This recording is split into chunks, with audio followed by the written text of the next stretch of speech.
حضرت خالد بن ولید رضی اللہ تعالیٰ عنہ عراق کی مہم کو ادھورا چھوڑ کر حضرت ابو عبیدہ ابن جراح کی مدد کرنے کے لیے شام کی طرف تشریف لے گئے تھے۔ حضرت خالد بن ولید نے اپنا نائب حضرت مثنہ کو عراق کی کمانڈ پر پیچھے چھوڑ دیا تھا۔ حضرت مثنہ ایک بہت جلیل القدر صحابی بھی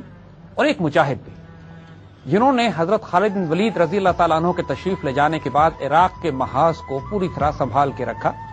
لیکن چونکہ توجہ مبذول ہو چکی تھی خلافت کی، مسلمانوں کی مرکز کی، شام کی مہم کی طرف، تو مزید کوئی ایکسپینشن عراق میں نہیں کی گئی، نہ کوئی مزید دستے بھیجے گئے، نہ کوئی کمک بھیجی گئی، اور جو علاقے حضرت خالد بن ولید رضی اللہ تعالیٰ عنہ نے قبضہ کر لیے تھے، حضرت مثنہ کی ذمہ داری یہ تھی کہ ان کو سنبھال کے رکھیں کہ جب شامی مہم ختم ہوگی تو اس کے بعد کمک دوبارہ واپس عراق کی طرف لائی جائے گی۔ اور اس عرصے میں تقریباً 1 سال کا عرصہ گزر گیا کہ جب مسلمانوں نے مزید کوئی ایکسپینشن نہیں کی۔ مگر اس سے پہلے ہم تھوڑا سا آپ کو اس فارسی سلطنت یا پرشین امپائر کے بارے میں کچھ بتانا چاہیں گے، تاکہ آپ کو پرسپیکٹو کا اندازہ ہو، آپ کو یہ اندازہ ہو کہ وہ کتنی بڑی حکومت اور کتنی بڑی سلطنت تھی کہ جس سے مسلمان ٹکرانے گئے تھے یا ٹکرا چکے تھے۔ دیکھیے، اپنے عروج کے وقت پرشین امپائر کا جو ہجوم تھا، ایک طرف وہ دریائے سندھ کے کنارے تک پہنچے ہوئے تھے، ایران، آج کے ایران اور افغانستان کو عبور کرتے ہوئے، دوسری طرف سینٹرل ایشیا، ایشیا وسطی، سمرقند اور بخارا کی طرف ان کے پھیلاؤ تھا، تیسری طرف وہ رومن امپائر کی سرحدوں میں شام کے پاس اور جو آج کل ترکی کے علاقے ہیں وہاں تک وہ پھیلے ہوئے تھے، اور مشرق وسطی میں عراق ان کے پاس تھا، اور جزیرہ نما عرب جو کہ آج کا سعودی عربیہ کہلاتا ہے، اس کے ریگستانوں کے باہر اس کی سرحدیں ملتی تھیں۔ اپنے عروج میں دنیا نے ان سے بڑی سلطنت کوئی نہیں دیکھی، اور اس میں کوئی شبہ بھی نہیں تھا کہ جس وقت حضور صلی اللہ علیہ وسلم نے ایک خط لکھا خسرو پرویز کو، اس وقت خسرو پرویز اتنی ہی بڑی سلطنت پر حکومت کر رہا تھا، لیکن اس بدبخت نے جب حضور صلی اللہ علیہ وسلم کے نامہ مبارک کو پھاڑ کر پھینک دیا تو یہاں سے اس پر اللہ کی مار اور پھٹکار پڑی، اور حضور صلی اللہ علیہ وسلم نے فرما دیا کہ بہت جلد اس کی سلطنت ٹکڑے ٹکڑے ہو جائے گی۔ اور یہ وہ وقت تھا کہ جب فوراً ہی اس سلطنت میں طوائف الملوکی، اختلاف، نفاق اور کمزوریاں پیدا ہونا شروع ہو گئیں، اور وہ تمام اسباب بننا شروع ہو گئے جو کسی بڑی سے بڑی سلطنت کو تباہ کرنے کے ہوتے ہیں۔ اس کیفیت میں جب مسلمانوں نے عراق کی کیمپین شروع کی تو حال اس وقت پرشین امپائر کا یہ تھا کہ ان کا مرکز کمزور ہو چکا تھا، خسرو پرویز قتل ہو چکا تھا، اس کے بعد یکے بعد دیگرے کئی بادشاہ آئے جو کمزور تھے۔ اسی طوائف الملوکی کے دور میں ایران کے تخت پر ایک عورت پراندخت کو بٹھا دیا گیا جو خسرو پرویز کی رشتہ دار تھی، مگر وہ ایک بہت کمزور حکمران ثابت ہوئی، اور جس وقت حضرت خالد بن ولید رضی اللہ تعالیٰ عنہ کی کیمپینز عراق میں شروع ہو چکی تھی اور مسلمان فتوحات کر رہے تھے، اس وقت ایران کے تخت پر یہ عورت حکومت کر رہی تھی، مگر اس سے اس کے حکمران، اس کے وزراء خوش نہیں تھے، اور قریب تھا کہ اس کا بھی تختہ الٹ دیا جاتا۔ جب حضرت خالد بن ولید رضی اللہ تعالیٰ عنہ عراق کی مہم سے نکل کر شام کی طرف چلے گئے تو ایرانیوں کو بھی حوصلہ ہوا کہ اب ہم اپنے آپ کو ری آرگنائز کر کے، ری لانچ کر کے، کاؤنٹر اٹیک کر کے اپنے تمام علاقوں کو دوبارہ سے ہم اپنے سلطنت میں شامل کر سکتے ہیں جن پر مسلمان قابض ہو چکے تھے، اور اب حضرت مثنہ ایک ڈویژنل کمانڈر کے طور پر ان کو کنٹرول کر رہے تھے۔ ایرانیوں نے بہت بڑی تعداد میں جنگی تیاری شروع کی، پراندخت کو تخت سے ہٹا دیا گیا اور اس کی جگہ ایک نوجوان 17 یا 20 سال کا یزدگرد کے نام سے بادشاہ بٹھا دیا گیا، جس کے گرد تمام ایرانی قوم جمع ہونا شروع ہو گئی۔ فارسی نیشنلزم اور اپنی سلطنت اور اپنے تمام اس تاریخ کو بچانے کے لیے پورے سلطنت فارس میں، پوری پرشین امپائر میں ایک آگ لگا دی گئی، اور ابھی بھی اس سلطنت میں اتنا دم خم باقی تھا کہ جیسے عرض کیا کہ صرف عراق کا ایک صوبہ، وہ بھی آدھا ان کے ہاتھ سے نکلا تھا، باقی پوری امپائر ان کے پاس تھی، اس کے وسائل ان کے پاس تھے، اور اپنے وقت یہ سپر پاور ہوا کرتے تھے۔ انہوں نے، ان کی کمزوری مرکز کی کمزوری تھی، طوائف الملوکی تھی، بیڈ ایڈمنسٹریشن تھی، بیڈ گورننس تھی، جس کی وجہ سے یہ مینج نہیں کر پا رہے تھے اپنے افیئرز کو، اور سب سے بڑھ کر کہ ان سے جو ٹکرائے تھے آ کے وہ سیف اللہ تھے جن کے آگے رکنا ان کے لیے ناممکن تھا۔ اب سیف اللہ کے شام کی مہم پہ چلے جانے کے بعد ان کو امید ہونی شروع ہو گئی کہ ہم شاید وہ علاقے اپنے واپس لے سکیں۔ ایک بہت بڑا لشکر تیار کیا گیا، اتنا بڑا لشکر کہ حضرت مثنیٰ نے یہ ریئلائز کیا کہ اب ان مسلمان ڈیٹیچمنٹس کے لیے، ان مسلمان بریگیڈز کے لیے کہ جو عراق میں موجود ہیں، ممکن نہیں ہوگا کہ اتنے بڑے ایرانی کاؤنٹر اٹیک کو سنبھال سکیں،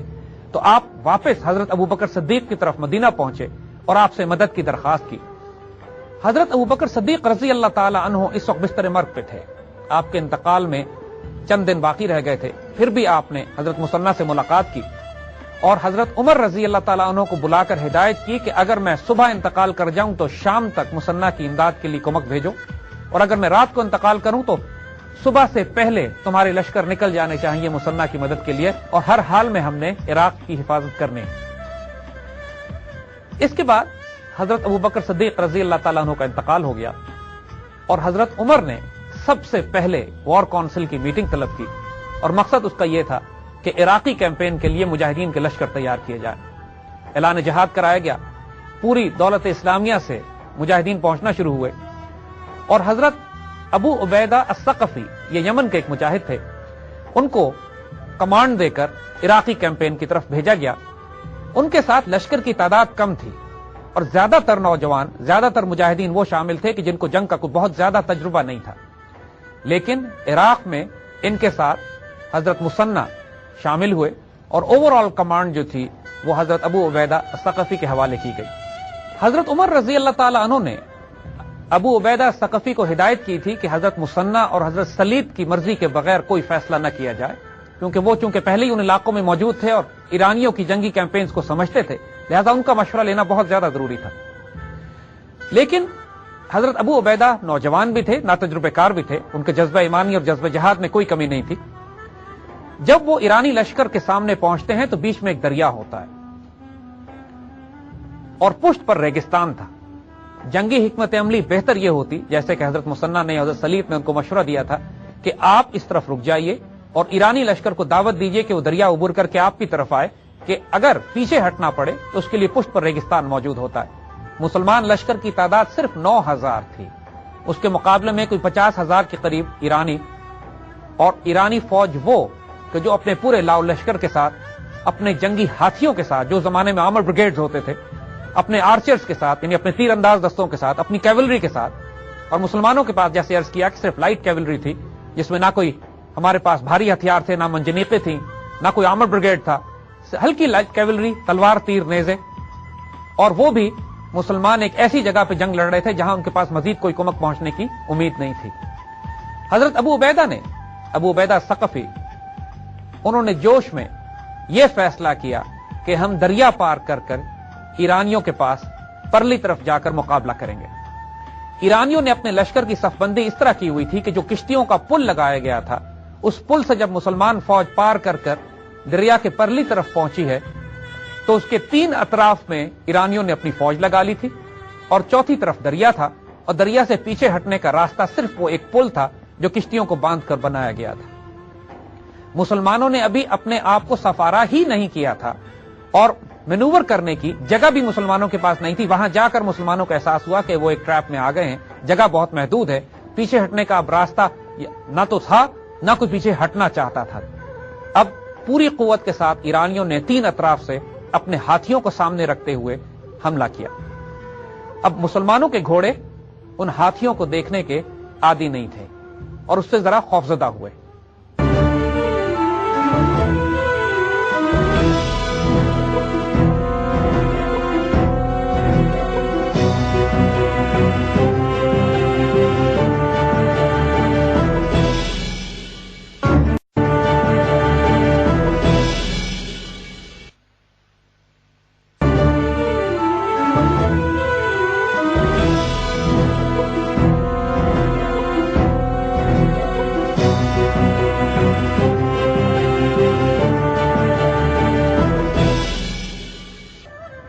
جب اس شکست کی خبر مدینے پہنچی تو بے انتہا بے چینی پھیل گئی، کیونکہ اب حال یہ ہو چکا تھا کہ ایرانیوں کے حوصلے اتنے بلند ہو چکے تھے کہ ان کو یقین ہو گیا تھا کہ وہ تمام مفتوحہ علاقے جو مسلمانوں نے فتح کیے تھے ان سے، اور سیدنا خالد بن ولید رضی اللہ تعالیٰ عنہ کی تلوار نے وہ مسلمان سلطنت میں شامل کیے تھے، وہ تمام مسلمانوں کے ہاتھ سے نکل جائیں گے۔ ایک بہت بڑی وار کونسل بلائی گئی، تمام صحابہ جمع ہوئے اس میں، اور فیصلہ کیا گیا کہ ایک بہت بڑے لشکر کو دوبارہ تیار کیا جائے جو دوبارہ اس عراقی کیمپین پر جائے گا، اور ایرانیوں سے اس کا بدلہ لیا جائے گا۔ وہ جنگ جسر کہلاتی ہے، پل والی لڑائی۔ تاریخ میں اس کا نام ثبت کر دیا گیا کہ جس کے اندر مسلمانوں کو شدید ترین نقصان اٹھانا پڑا۔ گو کہ اس کے بعد مسلمانوں نے کچھ اور جھڑپیں بھی کی وہاں پر فارسی سلطنت کے ساتھ، اور ان کو بڑا نقصان پہنچایا اور جنگ جسر کا بدلہ بھی لیا گیا۔ لیکن پھر مدینے میں فیصلہ یہ کیا گیا کہ اب فیصلہ کن لڑائی عراق میں کرنی بہت ضروری ہو گئی ہے، جب تک کہ پرشین امپائر کے مرکز، ان کے دارالخلافہ مدائن پر قبضہ نہیں کیا جاتا، اس وقت تک پرشین امپائر کا زور نہیں توڑا جا سکتا۔ جو لشکر عراق کے کیمپین کے لیے بھیجا جا رہا تھا، سیدنا عمر رضی اللہ تعالیٰ عنہ نے فیصلہ یہ کیا کہ اس کی قیادت یہ خود فرمائیں گے۔ لیکن تمام جلیل القدر صحابہ نے آپ کو مشورہ دیا کہ خدا نخواستہ اگر مسلمانوں کو شکست ہوتی ہے تو یہ مسلمان لشکر کی شکست تصور نہیں کی جائے گی، اسلامی ریاست کی شکست تصور کی جائے گی، لہٰذا آپ خود جانے کے بجائے بھاری لشکر تیار کیجئے، مگر اس کی قیادت کسی اور جلیل القدر صحابی کے حوالے کیجئے، بے شک آپ مدینے سے اس کو کنٹرول کریں۔ حضرت عمر رضی اللہ تعالیٰ عنہ نے تجویز کو تسلیم کیا، اور اس کے بعد یہ فیصلہ کیا گیا کہ کس کو اس لشکر کی قیادت دی جائے۔ بہت طویل سوچ بچار کے بعد حضرت عبد الرحمن بن عوف، جو عشرہ مبشرہ میں سے ہیں، آپ نے حضرت سعد بن ابی وقاص رضی اللہ تعالیٰ عنہ کا نام تجویز کیا، اور بلا اتفاق اس پر تمام صحابہ نے ایگری کر لیا۔ حضرت عمر رضی اللہ تعالیٰ عنہ نے فیصلہ یہ کیا، کیونکہ یہ مہم بہت نازک تھی اور بہت زیادہ سٹیکس انوالوڈ تھے خلافت اسلامیہ کے لیے، تو حضرت عمر کا فیصلہ یہ تھا کہ سعد بن ابی وقاص رضی اللہ تعالیٰ عنہ کو کور کمانڈر کے طور پہ بھیجا جائے گا، مگر اوور آل کمانڈ پوری جنگ کی خود سیدنا عمر رضی اللہ تعالیٰ عنہ اپنے ہاتھ میں رکھیں گے۔ یہ بذات خود ایک غیر معمولی اور بہت رسکی فیصلہ تھا، یعنی ایک ایسے تھیٹر آف آپریشن میں کہ 2000 میل دور لڑا جا رہا ہو، اس زمانے میں جب کوئی کمانڈ اینڈ کنٹرول سینٹر اس طرح کے نہیں جیسے آج قائم ہو سکتے ہوں، یہ فیصلہ کرنا کہ جنگ کی ایک ایک اسٹریٹجک ڈیسیژن مدینے سے لیے جائیں گے، اور جو آپریشنل کمانڈر ہے، جو تھیٹر کمانڈر ہے، وہ صرف ٹیکٹیکل آپریشنز کرے گا، یہ ایک بہت غیر معمولی فیصلہ تھا۔ حضرت عمر رضی اللہ تعالیٰ عنہ نے فوج کو جدید طور پر اثر نو تقسیم اور ترتیب دینا شروع کیا۔ یہ پہلی مرتبہ یہ سحری کے اوقات آپ تک پیش کیے جا رہے ہیں کنلے کے تعاون سے۔ اسلام آباد اور اس کے مضافات میں آج انتہاء سحر 5:17 ہے۔ یہ سحری کے اوقات آپ تک پیش کیے گئے کنلے کے تعاون سے۔ تمام مسلمانوں کی تاریخ میں ہوا کہ گھڑ سوار کیولری کے دستے الگ تیار کیے گئے، اونٹ سوار کیولری الگ تیار کی گئی، آرچرز یا تیر اندازوں کے دستے الگ بنائے گئے، پیادہ فوج کو الگ منظم کیا گیا، اور اس کے علاوہ بہت بڑی تعداد میں لاجسٹک ڈویژنز تیار کیے گئے، جس کے اندر میڈیکل کور تھی، جاسوس دستے تھے، اسکاؤٹس تھے، گائیڈز تھے، وہ اور لاجسٹکس اور سپلائی کی وہ تمام ریکوائرمنٹس جو آج کی جدید فوج کے اولین خدوخال ہو سکتے ہیں، ان تمام کو اس دور کے لحاظ سے ترتیب دیا گیا کہ جو اپنے وقت میں بھی کئی سو سال ایڈوانس ملٹری اسٹریٹجی یا ملٹری پالیسی تھی۔ یہ سحری کے اوقات آپ تک پیش کیے جا رہے ہیں کنلے کے تعاون سے۔ لاہور اور اس کے مضافات میں آج انتہاء سحر 5:18 ہے۔ یہ سحری کے اوقات آپ تک پیش کیے گئے کنلے کے تعاون سے۔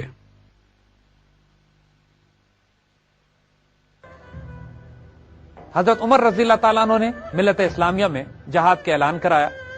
حتیٰ کہ شام میں بھی پیغام بھیجے گئے اور شامی دستوں سے کچھ کہا گیا کہ واپس عراق پلٹیں اور یہاں پر آ کے حضرت مسنہ کی دستوں سے ملے۔ یہاں سے حضرت سعد بن ابی وقاص رضی اللہ تعالیٰ عنہ اپنے لشکر کے ساتھ نکلتے ہیں، اور ان کو پہلے 2 ماہ کے قریب ریگستان میں لے جا کر قیام کرایا گیا۔ اس عرصے میں تمام مسلمان دستوں کی تربیت کرائی گئی، کمانڈ اینڈ کنٹرول سینٹرز کو ری آرگنائز کیا گیا، مسلمان دستوں کو پورے ریگستان میں پھیلا دیا گیا تاکہ ان کی تربیت کی جا سکے، گھوڑے مانوس ہو سکیں، اور وہ تمام نئے دستے جو پورے ملت اسلامیہ سے آئے تھے اور ایرانیوں کے خلاف لڑنے کے عادی نہیں تھے، ان کو ایرانیوں کی جنگی حکمت عملی اور حربی حکمت عملی سے روشناس کرایا گیا۔ یعنی باقاعدہ کئی ماہ لگا کر ایک منظم فوج تیار کی گئی، تمام جنگی اصولوں کو سامنے رکھا گیا جن کو سامنے نہ رکھنے کی وجہ سے جنگ جسر میں مسلمانوں کو شدید نقصان اٹھانا پڑا تھا۔ یہ ایک بہت ہائی سٹیک جنگ تھی مسلمانوں کے لیے بھی اور پرشین امپائر کے لیے بھی۔ حضرت عمر رضی اللہ تعالیٰ عنہ نے فیصلہ یہ کیا کہ جنگ قادسیہ کے میدان میں لڑی جائے گی، تاکہ اللہ نہ کرے نقصان ہونے کے نتیجے میں مسلمانوں کی پشت پر ریگستان ہو اور مسلمان وڈرا کر کے ریگستان میں آ سکیں۔ دوسری طرف یزدگرد کے بادشاہ بننے کے بعد ایک ہجانی کیفیت پورے پرشین امپائر میں بھی مبتلا ہو چکی تھی۔ لاکھوں کی تعداد میں سپاہی جمع کیے جا رہے تھے۔ سلطنت ایران جو وسائل اکٹھے کر سکتی تھی ان کو جمع کیا گیا، اور اپنے سب سے بڑے کمانڈر ان چیف رستم کی سربراہی میں ایک لشکر جرار بھیجا گیا جس کے پاس درجنوں ہاتھی تھے، جو کہ ان کے آرمڈ ڈویژن، اور ان کو قادسیہ کے میدان میں حضرت سعد بن ابی وقاص کی فوج کا سامنا کرنے کے لیے بھیج دیا گیا۔ ایران نے اپنی تمام تر عزت، وقار اور طاقت جنگ قادسیہ میں جھونک دی تھی۔ جس طرح شامی کیمپین میں جنگ یرموک نے ایک فیصلہ کن کردار ادا کیا تھا، جنگ یرموک میں شکست کھانے کے بعد رومن بائزنٹائن امپائر سیریا سے ہاتھ دھو بیٹھی تھی۔ شام ان کے ہاتھ سے نکل گیا تھا اور مسلمان پیدر پہ آگے بڑھتے ہوئے بیت المقدس شریف، انطاکیہ اور تمام ان علاقوں پر قابض ہو گئے تھے جس پر پہلے بائزنٹائن حکومت قابض تھی۔ وہ تمام رول جو سیرین کیمپین میں جنگ یرموک نے ادا کیا تھا، پرشین کیمپین میں یہ سعادت، یہ رول جنگ قادسیہ کا تھا۔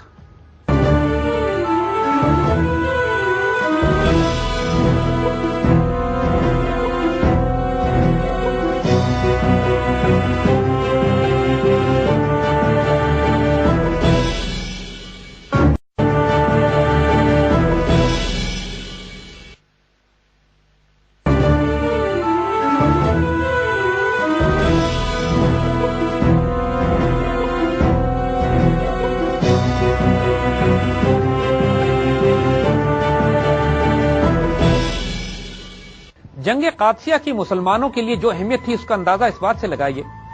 کہ حضرت ابو بکر صدیق رضی اللہ تعالیٰ عنہ نے اس بات پر پابندی لگا دی تھی کہ مسلمان فوج میں ان تمام قبیلوں کو شامل نہیں کیا جائے گا کہ جو فتنہ ارتداد میں مرتد ہو گئے تھے، اور اس سے پہلے ان تمام قبیلوں سے فوجی بھرتی نہیں کی جاتی تھی۔ لیکن حضرت عمر رضی اللہ تعالیٰ عنہ نے افراد کی کمی کے باعث اور جنگ قادسیہ کی اہمیت کے باعث اس پابندی کو اٹھا لیا، اور ان تمام قبیلوں سے بھی افراد بھرتی کیے گئے کہ جو اب مسلمان اچھی طرح ہو چکے تھے اور اپنے ایمان کو ثابت کرنے پر تیار تھے اور جوش و جذبے سے سرشار تھے۔ ان تمام قبیلوں سے بھی افراد کو بھرتی کیا گیا قادسیہ کی کیمپین کے لیے۔ حضرت سعد بن ابی وقاص جب مدینے سے نکل کر قادسیہ کی طرف گئے ہیں تو ان سے پہلے ہی حضرت مثنیٰ کا انتقال ہو چکا تھا۔ دونوں کمانڈرز آپس میں کبھی ملے نہیں، لیکن حضرت مثنیٰ ایک وصیت چھوڑ گئے حضرت سعد بن ابی وقاص کے لیے، جو کہ ان کے تمام تجربے کا نچوڑ تھی جو انہوں نے عراقی کیمپین میں اور حضرت خالد بن ولید رضی اللہ تعالیٰ عنہ کے ساتھ رہ کر سیکھا تھا، اور پھر جنگ جسر میں جو تجربے انہوں نے حاصل کیے تھے، اس کی روشنی میں آپ نے خاص وصیت کی ان کو کہ کبھی بھی جنگ اس طرح نہ کیجیے گا کہ آپ کی پشت پر دریا یا کوئی اور رکاوٹ ہو۔ جنگ اس صورت میں کریں کہ جب آپ کی پشت پر ریگستان ہو، اور ریگستان جو کہ ہمیشہ سے عربوں کا دوست رہا ہے، کیونکہ ایرانی فوج کبھی بھی اس قابل نہیں تھی کہ ریگستان میں عربوں کا تعاقب کر سکتی۔ آئیے یہاں پر ہم تھوڑا سا آپ کو تعارف حضرت سعد بن ابی وقاص کا کرا دیں۔ حضرت سعد بن ابی وقاص رضی اللہ تعالی عنہ ان جلیل القدر صحابہ میں سے ہیں کہ جو اول میں ایمان لے آئے تھے۔ شاید پہلے 10 یا 12 صحابہ میں آپ کا نام شمار ہوتا ہے۔ آپ حضور کے رشتہ دار بھی تھے، اور حضور کی والدہ محترمہ کی طرف سے آپ کا رشتہ ماموں کا بنتا تھا۔ حضور آپ کو پیار سے ماموں بھی کہا کرتے تھے، اور لطیف پیرائے میں اکثر صحابہ کے سامنے بڑے فخر سے فرمایا کرتے تھے کہ سعد میرے ماموں ہیں، تم میں سے کس کا ماموں سعد جیسا ہے، اگر ہے تو پیش کرے۔ ایک مرتبہ حضور صلی اللہ علیہ وسلم آرام فرما رہے تھے، اور چونکہ مدینے کے دنوں میں خطرہ تھا اس بات کا کہ مشرک یا کافر کوئی شرارت نہ کر دیں، تو مسلمان صحابہ حضور صلی اللہ علیہ وسلم کے پاس پہرے دیا کرتے تھے۔ اس دن پہرا دینے کے لیے کوئی نہیں تھا، تو حضور صلی اللہ علیہ وسلم نے فرمایا کہ آج کون رجل صالح ہوگا کہ جو ہمیں پہرا دے گا، اور یہ بات صرف حضور نے اپنے آپ سے فرمائی۔ تھوڑی دیر بعد جب ہتھیاروں کی آواز آئی، پوچھا کون ہے، تو حضرت سعد رضی اللہ تعالیٰ انہوں نے فرمایا کہ یا رسول اللہ صلی اللہ علیہ وسلم، میں اپنے گھر میں تھا، لیکن مجھے اندیشہ پیدا ہوا کہ آج شاید آپ کے پاس کوئی محافظ نہ ہو، تو میں آپ کے پاس سیکیورٹی گارڈ کی ڈیوٹی دینے، محافظ کی ڈیوٹی دینے پہنچا ہوں۔ حضور بہت خوش ہوئے، ان کے لیے دعائیں خیر فرمائی، اور ماشاء اللہ حضور نے جو رجل صالح کی بشارت دی تھی وہ حضرت سعد بن ابی وقاص پر پوری۔ حضرت سعد بن ابی وقاص 17 یا 18 سال کی عمر میں مسلمان ہوئے تھے اور اس کے بعد سے تمام زندگی حضور صلی اللہ علیہ وسلم کے قدمین شریفین میں گزار دی۔ حضور کے ساتھ آپ کا تعلق انتہائی گہرا، تمام مارکوں میں، تمام غزوات میں، تمام جہاد میں شامل رہے۔ پیشے کے اعتبار سے آپ تیر کمان بناتے تھے اور تیر سازی کا کام آپ کا تھا اور بہت شاندار تیر انداز بھی تھے۔ مکی دور میں مسلمانوں کو اس بات کی اجازت نہیں تھی کہ اپنے دفاع میں ہاتھ اٹھا سکیں اور مسلمان چھپ چھپ کے نمازیں ادا کیا کرتے تھے۔ ایک مرتبہ کچھ مسلمان چھپ کے نماز ادا کر رہے تھے تو کچھ مشرک وہاں پہنچ گئے ان کو تنگ کرنے کے لیے۔ حضرت سعد کو اتنا جلال آیا کہ آپ نے ایک ہڈی اٹھا کر ایک مشرک کے سر پہ ماری اور اس کا سر کھول دیا۔ اسلام کی راہ میں سب سے پہلے دشمن کا خون بہانے والے حضرت سعد بن ابی وقاص۔ اسی طرح جب مسلمانوں کو بعد میں اپنے دفاع میں ہتھیار اٹھانے کی اجازت ملی تو اللہ اور اس کے رسول صلی اللہ علیہ وسلم کی راہ میں سب سے پہلا تیر بھی حضرت سعد بن ابی وقاص نے چلایا۔ جنگ بدر میں آپ شریک اور آپ کے چھوٹے بھائی حضرت عمیر بن وقاص بھی شامل تھے۔ حضرت عمیر بہت چھوٹے نوجوان تھے، 17-18 سال کے، اور چھپتے پھر رہے تھے۔ جب حضرت سعد نے ان سے پوچھا تو کہنے لگے کہ مجھے خطرہ اس بات کا یہ ہے کہ میری کم عمری کو دیکھ کے رسول اللہ صلی اللہ علیہ وسلم کہیں مجھے واپس نہ کر دیں۔ اور یہی ہوا کہ جب حضور نے ان کو دیکھ لیا تو ان سے درخواست کی کہ آپ واپس چلے جائیے۔ وہ رونے لگے اور بہت اصرار سے اجازت لے لی جہاد میں شریک ہونے کی، اور جہاد میں شریک ہوئے اور جنگ بدر کے 14 شہداء میں حضرت عمیر کا نام بھی شامل ہے۔ حضرت سعد بن ابی وقاص کو اپنے چھوٹے بھائی سے شدید پیار تھا اور اس کی شہادت کا بے انتہا آپ کو دکھ ہوا۔ اسی جنگ میں حضرت سعد نے ایک بڑے کافر کو قتل کیا اور اس کی تلوار لے کر آپ حضور صلی اللہ علیہ وسلم کے پاس پہنچے۔ حضور نے حضرت سعد سے فرمایا کہ وہ تلوار لے جا کے واپس اسی جگہ پہ رکھ دو، کیونکہ اس وقت تک غنیمت کے معاملے میں کوئی حکم نازل نہیں ہوا۔ حضرت سعد کی اس بات کی وجہ سے اللہ تعالیٰ نے آیتیں نازل فرمائی اور غنیمت مسلمانوں کے لیے حلال کر دی گئی، اور اسی وقت حضور نے حضرت سعد رضی اللہ تعالیٰ عنہ سے فرمایا کہ جاؤ اپنی تلوار اٹھا لو۔ غزوہ احد کے موقع پر کہ جب حضرت سعد حضور صلی اللہ علیہ وسلم کے ساتھ تھے تو یہ وہ موقع تھا کہ جب ان مسلمان تیر اندازوں سے وہ کوتاہی ہو گئی کہ جو اپنے جگہ پہاڑی کو چھوڑ کر نیچے اتر آئے، اور حضرت خالد بن ولید رضی اللہ تعالیٰ عنہ جو اس وقت ایمان نہیں لائے تھے اور مشرکین کی کیولری کے انچارج تھے، کمانڈر تھے، انہوں نے ایک فلینکنگ کیولری اٹیک کیا۔ وہ 10 یا 12 مسلمان جو پہاڑی پر رہ گئے تھے اور جنہوں نے حکم عدولی نہیں کی تھی وہ شہید ہوئے، مگر تمام دباؤ حضور صلی اللہ علیہ وسلم پر آ گیا۔ حضور نے اپنے ساتھ 2 یا 3 صحابی ہر وقت رکھے جو چٹان کی طرح حضور کی حفاظت فرما رہے تھے، اس میں ایک حضرت سعد بن ابی وقاص رضی اللہ تعالیٰ عنہ۔ یہ پہلا موقع تھا کہ جب حضور خود تیر اٹھا کر حضرت سعد کو دیتے تھے اور فرماتے تھے سعد تیر چلاؤ، تم پر میرے ماں اور باپ قربان۔ ذرا غور کیجئے گا ان الفاظ پر۔ صحابہ کرام جب حضور صلی اللہ علیہ وسلم کی خدمت میں حاضر ہوتے تھے تو فرماتے تھے فداک امی و ابی یا رسول اللہ، آپ پر میرے ماں اور میرے باپ قربان یا رسول اللہ۔ یہ موقع تھا کہ جب حضور فرما رہے ہیں حضرت سعد بن ابی وقاص کو فداک امی و ابی، تم پر میرے ماں اور باپ قربان۔ حضرت علی رضی اللہ تعالیٰ عنہ بعد میں فرماتے ہیں کہ حضور صلی اللہ علیہ وسلم نے اپنی حیات مبارک میں یہ الفاظ کسی اور کے لیے استعمال نہیں فرمائے۔ اس سے اندازہ کیجیے حضرت سعد بن ابی وقاص رضی اللہ تعالیٰ عنہ کے مقام کا۔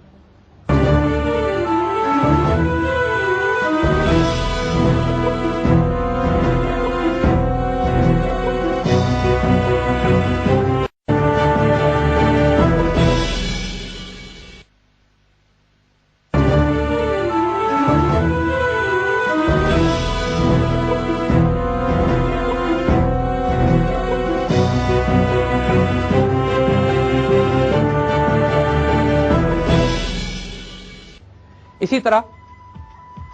تمام غزوات میں، غزوہ خندق میں، فتح مکہ میں، غزوہ خیبر میں، غزوہ حنین میں اور غزوہ تبوک میں، تمام مقامات پر حضرت سعد بن ابی وقاص رضی اللہ تعالیٰ عنہ حضور کے ساتھ ہم رکاب رہے۔ حضور کی تربیت اور فیض کا یہ اثر تھا آپ کو کہ حضور نے آپ کو بشارت دے دی کہ ان کی کوئی دعا غیر مقبول ہوئے نہیں رہ سکتی۔ بعد میں حال یہ ہو گیا تھا کہ لوگ ان سے ڈرتے تھے کہ یہ کہیں بد دعا نہ دے دیں اور ان کی دعا کے طالب ہوا کرتے تھے۔ حضرت سعد بن ابی وقاص رضی اللہ تعالیٰ عنہ ایک غیر معمولی روحانی وجود تھے۔ آپ کی دعائیں قبول ہوتی تھیں، دشمن آپ کی بد دعا سے ڈرتے تھے۔ حضور صلی اللہ علیہ وسلم نے آپ کو جنتی ہونے کی بشارت دی، رجل صالح کہا، آپ پر اپنی ماں اور باپ قربان کی بشارت دی، اور ایک مرتبہ مکے میں جب حضرت سعد بن ابی وقاص بہت زیادہ بیمار ہو گئے، حضور کے ساتھ حجۃ الوداع کے موقع پر بھی آپ شامل تھے، اور بہت زیادہ بیمار ہوئے، اتنے بیمار ہوئے کہ زندگی کی کوئی امید باقی نہیں رہی۔ حضور آپ کی عیادت کے لیے تشریف لائے اور حضرت سعد نے آپ سے یہ پوچھا کہ میری ایک بیٹی ہے، میں اس کو کتنا ورثہ اور کتنا ترکہ چھوڑوں اور کتنا صدقہ کر دوں؟ تو آپ صلی اللہ علیہ وسلم نے بڑے پیار سے ان پر ہاتھ پھیرا اور فرمایا کہ اللہ تعالیٰ ایک قوم کو تم سے بہت فائدہ پہنچائے گا اور ایک قوم کو تم سے بہت نقصان پہنچائے گا، اور اللہ سے دعا کی کہ اللہ ان کی ہجرت مکمل فرمائیے اور آسان کیجیے، یعنی ان کی صحت یابی کی دعا فرمائی، اور نتیجہ یہ ہوا کہ اس کے فوراً بعد حضرت سعد بن ابی وقاص صحت یاب ہونا شروع ہو گئے، اور یہ بشارت تمام صحابہ کو معلوم تھی کہ اللہ تعالیٰ حضرت سعد بن ابی وقاص سے کوئی بہت بڑا کام لے گا، کیونکہ حضور صلی اللہ علیہ وسلم نے ایک بہت بڑی قوم کو ان کے ہاتھوں سزا دلوانے کی بشارت دلوا دی تھی۔ یہ وہ روحانی تائید تھی جو حضرت سعد بن ابی وقاص کے ساتھ بھی قائم تھی۔ جس طرح حضرت خالد بن ولید رضی اللہ تعالیٰ عنہ کو حضور نے سیف اللہ فرما دیا تھا، اسی طرح حضرت سعد بن ابی وقاص بھی ان مسلمان کمانڈر ان چیف یا کمانڈرز میں شامل ہوتے ہیں کہ جو حضور کی خاص روحانی تائید کے ساتھ اس بات کو اچھی طرح جانتے ہوئے محاذ جنگ پر گئے تھے کہ اللہ تعالیٰ ان سے کوئی بہت بڑا کام لے گا۔ اب ہم قادسیہ کے میدان کی طرف آتے ہیں، جہاں حضرت سعد بن ابی وقاص اپنی مسلمان فوج کے ساتھ پڑاؤ ڈالے ہوئے ہیں، اور ان کے سامنے رستم 1,00,000 لشکر جرار کے ساتھ 37 ہاتھیوں کے ساتھ ان کے مقابلے کے لیے آمادہ ہو رہا ہے۔ مسلمان فوج کی تعداد 30,000 تھی، جس میں 1400 صحابہ اور تقریباً 17 یا بعض روایت کے مطابق 70 بدری صحابی موجود تھے۔ اس برگزیدہ لشکر میں ناتجربہ کار لوگوں کی بھی کمی نہیں تھی، کیونکہ یہ وہ تمام نوجوان تھے کہ جو ان قبائل سے بھرتی کیے گئے تھے کہ جو پہلے مرتد ہو چکے تھے اور ان کو ایرانیوں کے خلاف جنگ کا تجربہ نہیں تھا، لہذا ان کی تربیت پر بہت زیادہ وقت لگایا گیا۔ جیسے عرض کیا کہ کافی عرصہ پڑاؤ ڈالا گیا ریگستان میں، فوجوں کو پھیلایا گیا، ان کی تربیت کی گئی، گھوڑوں کو مانوس کیا گیا، اور اب مسلمان تیار ہو کر قادسیہ کے میدان جنگ میں موجود تھے۔ حضرت سعد بن ابی وقاص بہت زیادہ بیمار ہو گئے اس جنگ میں، اور اس قابل بھی نہیں تھے کہ چل پھر سکتے، لہذا قادسیہ کے میدان کے قریب ایک پرانے قلعے میں آپ نے اپنا کمانڈ ہیڈ کوارٹر بنایا، تو آپ کا بستر لگا دیا گیا قلعے کی چھت پر، اور وہاں سے بیٹھ کر آپ میدان جنگ کو دیکھ رہے تھے۔ اس سے پہلے چند واقعات چھوٹے چھوٹے اور ہوتے ہیں۔ مسلمانوں نے اپنی ایک سفارت مدائن بھیجی۔ بادشاہ یزگرد نے مسلمانوں سے بات چیت کرنے کی خواہش کی، یہ دیکھنا چاہتا تھا کہ یہ کون لوگ ہیں جو اس کی سلطنت پر چڑھے چلے آ رہے ہیں، اور ان پر ایک رعب طاری تھا۔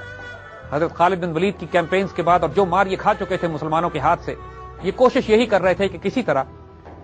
بغیر جنگ کے ان کا کام ہو جائے۔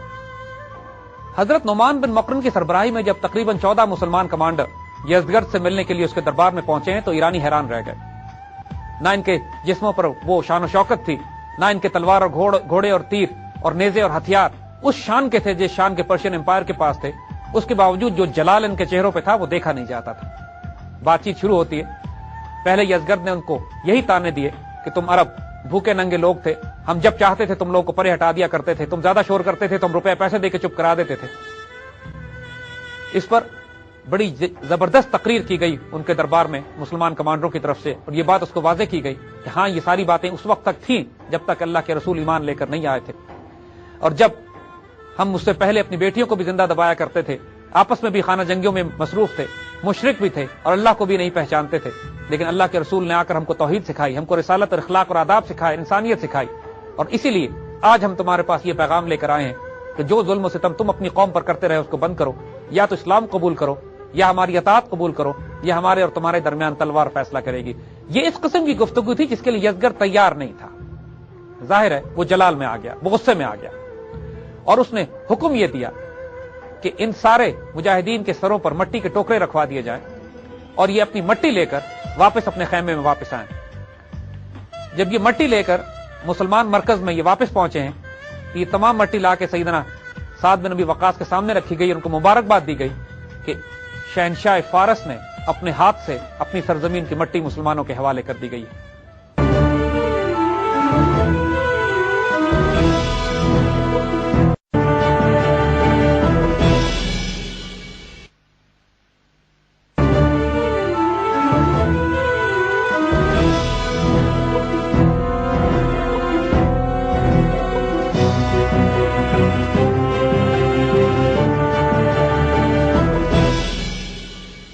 یزدگرد کے دربار میں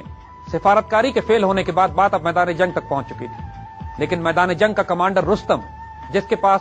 جو کوٹ آف آرمز تھا پرشین امپائر کا وہ بھی اس کو دیا گیا تھا. وہ علم، وہ جھنڈا جس کو درفش کاروانی کہا کرتے تھے، جو عزت اور آبرو تھی تمام پرشین امپائر کی، وہ تک رستم کے پاس تھی. اس کے باوجود رستم انتہائی خوف زدہ تھا مسلمانوں سے لڑنے میں. وہ یہ چاہتا تھا کہ بات سفارتکاری کے ذریعے طے کر لی جائے. اس نے بھی وہی سلسلہ شروع کیا کہ جو اس سے پہلے اس کا بادشاہ یزدگرد کر چکا تھا. اس نے حضرت سعد بن ابی وقاص کو پیغامات بھیجے کہ آپ اپنے سفیر میرے پاس بھیجیے. بہت بڑا دربار لگایا، چاروں طرف اپنے سپاہی کھڑے کیے، زرق برق لباسوں میں موجود سپاہی، آرمر، انفینٹری، اپنی تمام فوجی طاقت کا مظاہرہ کیا اور مسلمانوں سے کہا کہ ایک ایک کر کے اپنے سفیر بھیجنا شروع کیجیے. پہلے دن جو صحابہ گئے سفارت کے طور پر، اپنے دربار میں جس جلالی شان کے ساتھ، جس قلندرانہ اور فقیرانہ شان کے ساتھ داخل ہوئے، پرشینز حیران رہ گئے. انہوں نے وہی باتیں کہیں کہ جو اس سے پہلے کی یزدگرد کی دربار کی سفارت میں کہیں گئی تھی، یا اسلام لے آؤ، یا جزیہ دو، یا تلوار فیصلہ کرے گی. اسی طرح جو تیسری مرتبہ جو سفارت گئی وہ حضرت مغیرہ بن شیبہ کی تھی. جب وہ اس کے دربار میں چلتے ہوئے گئے اور کوئی نگاہیں ان کی نہ خیرہ ہوئی نہ چکاچوند ہوئی اس جاہو جلال سے اور جمال سے کہ جو اس کے آس پاس ان کے آس پاس پھیلا ہوا تھا، اور جا کے وہ سیدھا رستم کے ساتھ بیٹھ گئے. ان کو کرسی سے کھینچ کے نیچے گرا دیا گیا تو وہ بڑے جلال میں آئے اور اپنے خنجر سے قالین کاٹ کے اکھاڑ کے پھینک دیا اور اللہ کی زمین پر بیٹھے اور کہتے ہیں اب ہم یہاں بیٹھ کر بات کریں گے. ان کا یہ فقیرانہ انداز اس قدر جلالی تھا کہ رستم پر بھی روب طاری ہو گیا. اس نے ان سے یہی سوال کیا کہ آپ لوگ کس لیے آئے ہیں، روپیہ اور پیسہ آفر کیا، لیکن وہی جواب، اب تلوار ہمارے اور تمہارے درمیان فیصلہ کرے گی اگر تم ایمان نہیں لاتے اور جزیہ نہیں دیتے. اب کوئی اور راستہ رستم کے پاس بھی نہیں رہ گیا تھا سوائے اس کے کہ جنگ کی جائے. بیٹل لائنز ڈرا کر دی گئی، میدان جنگ سفارا ہوا. حضرت سعد بن ابی وقاص اپنے قلعے کی چھت پر پہنچ گئے اور ان کی جگہ قائدین مقرر کر دیے گئے کہ جو پوری فوج کو ان کے پیغامات پہنچاتے رہیں جیسے جیسے جنگ کی صورتحال بدلتی رہتی ہے. اب کھلی جنگ شروع ہو رہی تھی. جس طرح عام طور پہ اس زمانے میں رواج تھا، پہلے انفرادی طور پر پہلوان آپس میں دونوں طرف سے آگے آئے اور انفرادی طور پر جنگیں ہوئی جس میں ان کے بہت نقصان اٹھانا پڑا ایرانیوں کو. اس کے بعد عام جنگ شروع ہوئی اور گھمسان کی لڑائی. ایک دلچسپ اور غیر معمولی واقعہ اس جنگ کے حوالے سے ہم یہاں سنانا چاہیں گے. جب یہ جنگ شدید طور پر جاری تھی اور مسلمانوں پر شدید دباؤ تھا، یاد رکھیے گا مسلمان 30,000 تھے اور 1,00,000 کے قریب ایرانی، جس میں 37 ہاتھی بھی شامل تھے، ان کے آرمڈ بریگیڈ، آرمڈ ڈویژن کے طور پر مسلمانوں کی صفوں پر حملے کر رہے تھے. مسلمان عادی نہیں تھے اس بات کے کہ ہاتھیوں کے ساتھ کس طرح جنگ کی جاتی ہے. مسلمان گھوڑوں پر اور مسلمان اونٹوں پر بڑی بڑی چادریں لگا دی گئیں اور ان کو بھی ہیبت ناک بنانے کی کوشش کی گئی کہ کسی طرح شاید اس طرح ہاتھیوں کو روکا جا سکے، لیکن ہاتھی اس طرح بھی روکنے والے نہیں تھے. جس قلعے پہ حضرت سعد بن ابی وقاص بیٹھے ہوئے تھے، اسی قلعے کی جیل میں ایک مجاہد ابو موجن ثقفی قید کیے گئے تھے چونکہ انہوں نے شراب پی لی تھی. ان کو بیڑیاں ڈال کے بٹھایا گیا تھا اور ان پر حد جاری کی جانے والی تھی. وہ اپنے قلعے کی کھڑکی سے میدان جنگ کا نظارہ کر رہے تھے اور شدید کف افسوس مل رہے تھے کہ وہ اس جنگ میں شریک نہیں ہو سکتے، اور ان کے دردناک اشعار اور رونے کی آواز چاروں طرف پھیل رہی تھی. حضرت سعد بن ابی وقاص کی اہلیہ جب نیچے آئیں، انہوں نے یہ اشعار سنے اور وہ حالت دیکھی جب وہ موجن ثقفی کی تھی، اور ثقفی نے ان سے درخواست کی کہ اگر مجھے اجازت دے دی جائے جہاد میں شریک ہونے کی، اگر میں شہید ہو گیا تو معاف کر دیجیے گا، اگر میں بچ گیا تو شام کو آ کے واپس اپنی بیڑیاں پہن لوں گا. ان کی زوجہ نے اس کی درخواست مان لی اور اس کو آزاد کر دیا. حضرت سعد بن ابی وقاص کا گھوڑا اس نے لیا، تلوار ان کی لی اور میدان جنگ میں چہرہ لپیٹ کر گھمسان کی لڑائی میں شامل ہو گیا. اس کے لڑنے کا انداز اتنا غیر معمولی تھا کہ دشمن کی صفیں الٹتا ہوا جا رہا تھا، اور حضرت سعد بن ابی وقاص قلعے کے اوپر سے اس کو دیکھ رہے تھے، اپنے گھوڑے کو پہچان رہے تھے لیکن اس مجاہد کو نہیں جانتے تھے اور حیران تھے کہ چہرہ لپیٹے یہ کون نوجوان ہے کہ جو دشمن کی صفوں کو لٹتا جا رہا ہے. جب شام ہوئی، جنگ ختم ہوئی تو ابو موجن ثقفی واپس آئے، اپنی جیل خانے میں پہنچ کر اپنی بیڑیاں دوبارہ پہن لی. حضرت سعد بن ابی وقاص کو جب یہ اطلاع ہوئی کہ یہ ابو موجن ثقفی تھے تو آپ کو بہت افسوس بھی ہوا اور خوشی بھی ہوئی، اور آپ نے اس بات کا افسوس کیا کہ ایسا مجاہد جیل خانے میں نہیں رہنا چاہیے. ابو موجن ثقفی کو معاف کر دیا اور ان کو اجازت دی کہ جہاد میں شریک ہو سکے. ابو موجن نے اس پر فرمایا کہ یا سیدی، حد کے خوف سے تو میں نے شراب بند نہیں کی تھی، لیکن آج میں توبہ کرتا ہوں شراب سے، اور اس کے بعد انشاءاللہ اپنی زندگی اللہ کی راہ میں اور جہاد میں گزاروں گا. یہ غیر معمولی واقعہ جو اکثر ہماری تاریخ میں سنایا جاتا ہے جنگ قادسیہ کا ہے. دیکھیے جنگ قادسیہ وہ اپنے عروج پر پہنچ چکی تھی. اس جنگ کے سٹیکس پرشین امپائر کے لیے بھی اور ایک نئی اسلامی ریاست کے لیے بھی بے انتہا تھے. اس جنگ میں شکست کا مطلب پرشین امپائر کے لیے یہ ہوتا کہ مدائن ان کا دارالخلافہ مسلمانوں کے ہاتھ میں آ جاتا اور اس سلطنت کے پرخچے اڑا دیے جاتے۔ مسلمانوں کی شکست کا مطلب یہ تھا کہ وہ تمام فتوحات جو سیدنا خالد بن ولید رضی اللہ تعالیٰ عنہ نے اور مسلمانوں نے اس سے پہلے عراق میں کی تھی، وہ سب ان کے ہاتھ سے نکل جاتی اور مسلمانوں کو واپس جزیرے میں آنا پڑتا۔ دونوں طرف سے شدید مزاحمت کی جا رہی تھی۔ مسلمان تعداد میں 1 تہائی تھے اور دشمن کی تعداد بھی بہت زیادہ تھی۔ وہ اپنے ہوم گراؤنڈ پہ بھی لڑ رہا تھا، اس کے پاس آرمر بریگیڈ، انفینٹری، کیولری اور آرچری بھی بہت زیادہ تھی، اور ان کے ہاتھی مسلمانوں کے لیے غیر معمولی تکلیف کا باعث بن رہے تھے۔ مسلمانوں نے اس سے پہلے کبھی اتنی بھاری تعداد میں ہاتھیوں کا مقابلہ نہیں کیا تھا۔ حضرت سعد بن ابی وقاص نے کچھ ایرانیوں سے جو مسلمان ہو چکے تھے پوچھا کہ ہاتھیوں کا مقابلہ کس طرح کیا جائے۔ انہوں نے جواب دیا کہ اگر ان ہاتھیوں کو اندھا کر دیا جائے تو یہ واپس پلٹ کر اپنی ہی فوج کو کچل دیں گے۔ اب یہ ذمہ داری حضرت سعد بن ابی وقاص نے چیدہ کمانڈروں کو دی کہ جا کے ان ہاتھیوں پر حملہ کیا جائے، ان کو اندھا کیا جائے، تاکہ ایک دفعہ اس ہاتھیوں کی مصیبت سے مسلمانوں کی جان چھوٹے تو مسلمان کیولری اور انفینٹری اس کے بعد ایرانیوں کی کیولری اور انفینٹری کا مقابلہ کر سکتی تھی۔ اب جنگ براہ راست مسلمان کیولری اور دشمن کے ہاتھیوں کے درمیان شروع ہو چکی تھی۔ مسلمان دستے گئے، ہاتھیوں پر حملہ کیا، ان کو اندھا کر دیا گیا، اور بڑے بڑے ہاتھی جب اندھے ہو گئے اور پلٹ کے اپنی فوج کو کچلنے لگے تو اب جنگ کا پانسا مسلمانوں کے حق میں پلٹنے لگا۔ یہاں سے جنگ ایک بہت ہی نازک موڑ پر داخل ہو چکی تھی۔ چاروں طرف سے مسلمانوں نے اپنی تمام قوت کو یکجا کیا اور خوفناک اور خونریز جنگیں لڑی جانے لگیں۔ این جنگ کے دوران اللہ تعالیٰ کی طرف سے تائید مسلمانوں کو پہنچی۔ وہ شامی دستے جو شام کے محاذ سے موڑ دیے گئے تھے قادسیہ کی جنگ میں پہنچنے کے لیے، این جنگ کے دوران وہ پہنچنا شروع ہو گئے۔ سب سے پہلے ہراول دستہ حضرت قائقہ کا تھا جو 700 مجاہدین کے ساتھ جنگ میں شامل ہوئے، اور انہی کی ذمہ داری حضرت سعد نے لگائی کہ ہاتھیوں کو اندھا کر کے موڑا جائے۔ اس طرح جب باقی دستے پہنچنا شروع ہوئے تو حضرت قائقہ نے ان کو اس طرح ترتیب دیا کہ وہ 100 کی تعداد میں تھوڑے عرصے کے بعد نعرے لگاتے ہوئے آتے اور جنگ میں شامل ہو جاتے۔ ایرانی یہ سمجھے کہ بہت بھاری تعداد میں مسلمانوں کو کمک پہنچنا شروع ہو گئی ہے، ان کے نعروں سے مسلمانوں کا حوصلہ بڑھ گیا، اور سائیکولوجیکل وارفیئر، یعنی وہ جو ایک نفسیاتی طور پر مسلمانوں کو ایک بہت زیادہ برتری اور تقویت حاصل ہونا شروع ہوئی، اور ایرانی مایوسی کا شکار ہو گئے۔ دوسری طرف ان کے ہاتھیوں کو بھی اندھا کر دیا گیا، اور وہ فتنہ جو مسلمانوں کے سروں پر ہاتھیوں کی شکل میں اور آرمڈ ڈویژن کی شکل میں موجود تھا وہ بھی ختم ہو گیا۔ اب جنگ اس موقع پر پہنچ چکی تھی کہ اس کو رات کو بھی نہیں روکا گیا۔ وہ خوفناک ترین رات جو اس جنگ کی آخری رات تھی، اس کو تاریخ اسلام میں لیلۃ الحریر کے نام سے یاد کیا جاتا ہے۔ وہ جنگ جس میں لوگ آہستہ آہستہ باتیں کرتے تھے، یعنی خوف و دہشت کا یہ عالم تھا۔ اتنی خونریز رات وہ تھی کہ برسوں اس کے بارے میں بات کی جاتی رہی، اور جو مجاہد اس میں شریک تھے برسوں تک اپنی اولاد کو اس کی داستانیں سناتے رہے۔ اس خوفناک رات کی جو قادسیہ کی آخری رات تھی، جس کا سورج طلوع ہونے سے پہلے پرشین امپائر کا سورج غروب ہو چکا تھا۔ اس کے بارے میں باقی تفصیل انشاءاللہ ہم آئندہ بات کریں گے۔